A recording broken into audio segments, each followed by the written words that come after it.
Alright, folks, welcome everyone. This is Kevin Panther, working as assistant professor in Computer Science and Engineering Department, PLDCT, Vijaypur.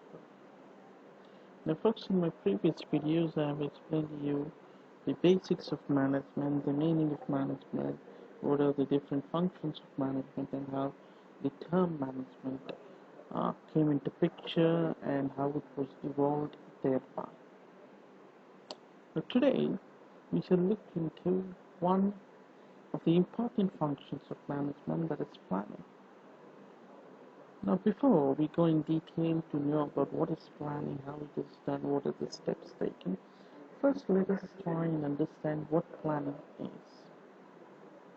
Now, according to Coates and O'Donnell, the authors define this term planning as deciding in advance what to do,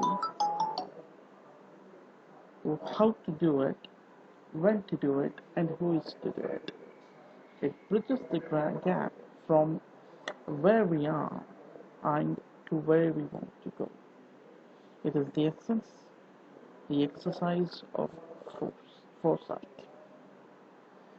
Now, according to them, planning is deciding in advance what to do, meaning what the objective is, how to do it, how to proceed, what is the right time to do it, and who is the right person to do it.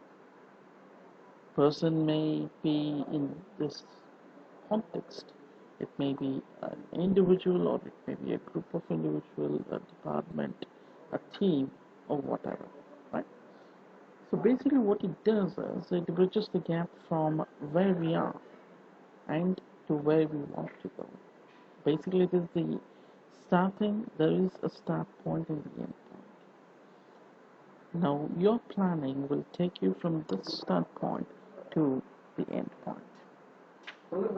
And it is the essence, the exercise of foresight. Alright, next let's talk about the nature of planning. First one is planning is a rational approach. Next one is it's an open system approach. Then flexibility of planning. The last one is pervasiveness of planning. Now, let us talk about the first point, a rational approach. Planning is a rational approach for defining where one stands, where one wants to go in future and how to reach there. Rationalist denotes a manager chooses appropriate means for achieving the stated objectives. A rational approach fills the gap between the current state and the future state.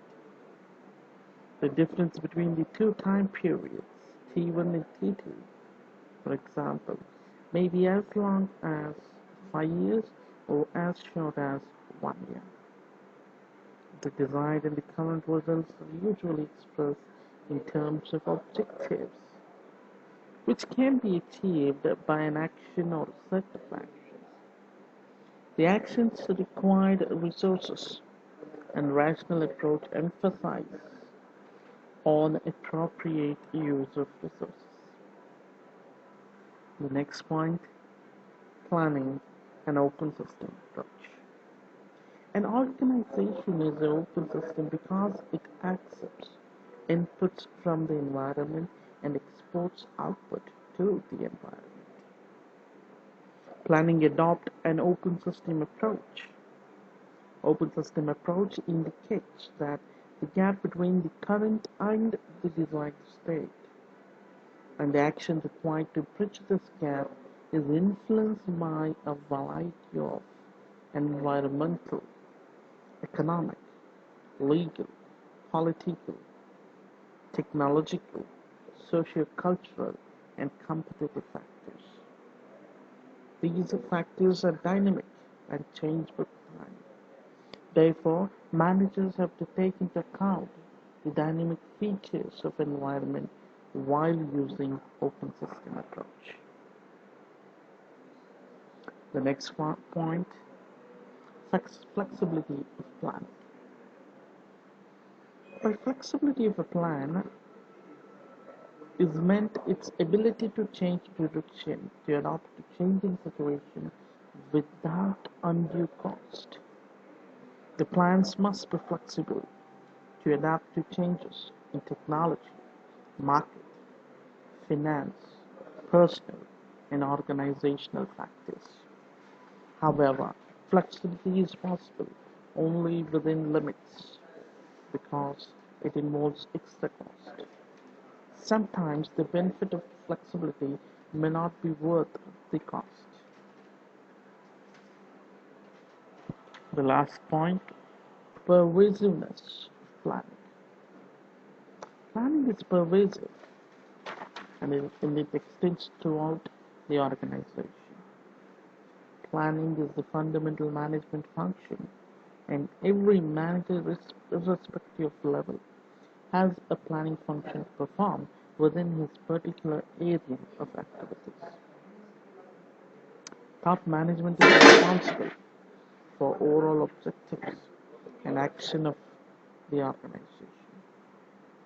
Therefore, it must plan what these objectives should be and how to achieve them. Similarly, a departmental head has to devise the objectives of his department within the organizational objectives and also the methods to achieve them.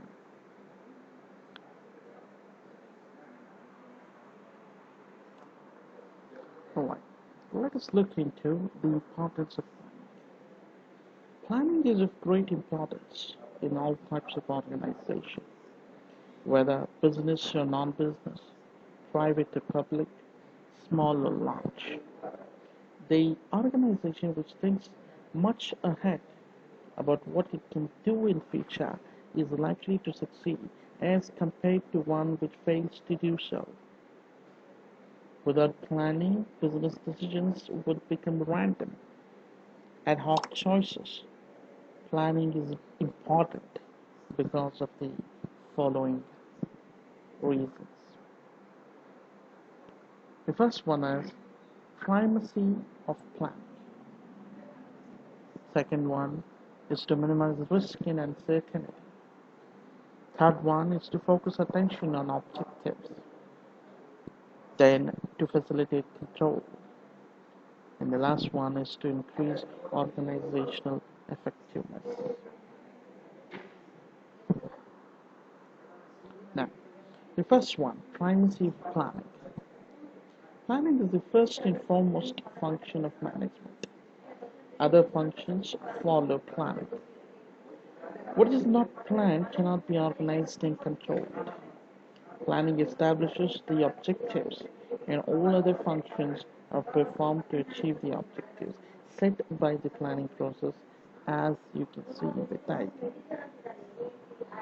You can see the first block represents what kind of an organization structure we have, then which helps us to know what kind of people are required, which effectively kind of directs us how effectively and lead the people.